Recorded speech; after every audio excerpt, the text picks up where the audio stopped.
எம்ஜிஆர் அவர்கள் மீது ரசிகர்களும் அடித்தட்டு மக்களும் தங்கள் உயிரையே வைத்திருந்தனர். இது ஏதோ கண்மூடித்தனமான பக்தியால் திடீரென ஒரே நாளில் ஏற்பட்டது அல்ல.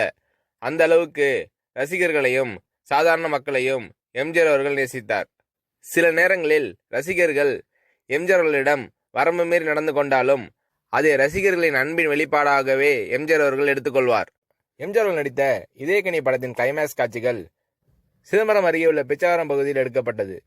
அதுவரை எந்த படங்களிலும் இடம்பெறாத அபூர்வ லொகேஷன் அது. அதே நேரம் மனித நடமாட்டத்தை அதிகம் பார்க்க முடியாத மீனவர்கள் கூட அப்போது போக அஞ்சிய இடம். எம்ஜிஆர் அவர்கள் வந்திருப்பதை அறிந்து அங்கு மக்கள் வந்துவிட்டனர். அந்த காட்சியில் எம்ஜிஆர் அவர்கள் மாறு வேடத்தில் இருப்பார். படப்பிடிப்பு நடந்து கொண்டிருந்த போது 2 இளைஞர்கள் எம்ஜிஆர் அவர்களை காண வேண்டும் என்ற ஆசையில் தண்ணீரில் குதித்து நீந்தி எம்ஜிஆர் அவர்கள் இருந்த இடத்துக்கு வந்துவிட்டனர். அந்த இளைஞரை அழைத்த எம்ஜிஆர் அவர்கள் அவர்களிடம் நலம் விசாரித்தார்.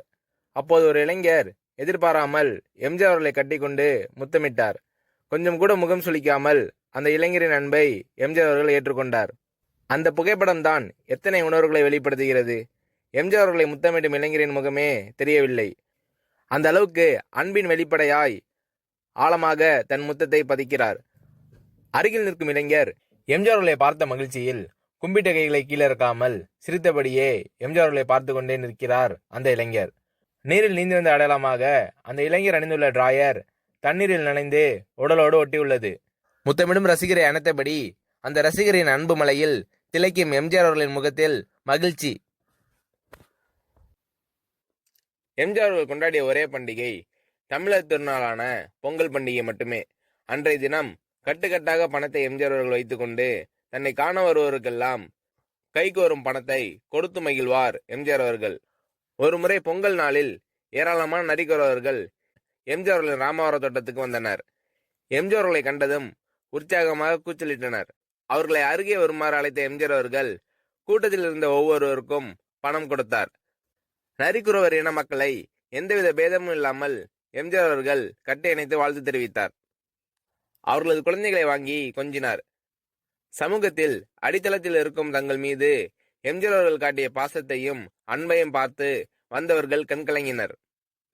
வயதில் மூத்த நரிக்குறவர் ஒருவர் வெற்றிலை போட்ட வாயுடன் எம்ஜிஆர் அவர்களை கட்டியணைத்து முத்தமிட்டார்.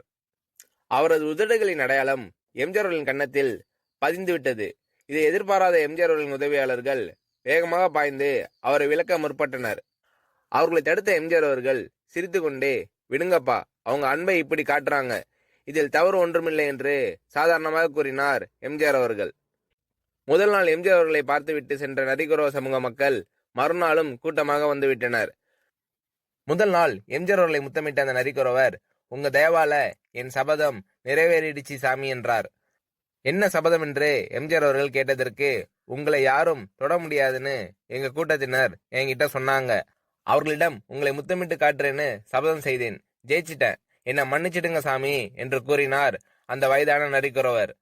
அதை கேட்டு சிரித்த எம்ஜிஆர் அவர்கள், பரவாயில்லை, இனிமேல் இது போன்று வேற யாரையும் முத்தமிடுவதாக சபதம் செய்யாதீர்கள், வம்பாய் போய்விடும் என்று சொல்லி பணியாளர்களை அழைத்து வந்திருந்த அனைவருக்கும் சாப்பாடு போட சொல்லிவிட்டு படப்பிடிப்பிற்கு எம்ஜிஆர் அவர்கள் சென்றார்.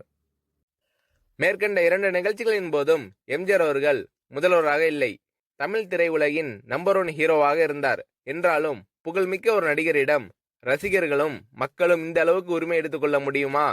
முதல்வரான பிறகும் எம்ஜிஆர் அவர்களின் இந்த எளிமையான பழகும் குணம் மாறவில்லை என்பதுதான் எம்ஜிஆர் அவர்களின் தனி சிறப்பு.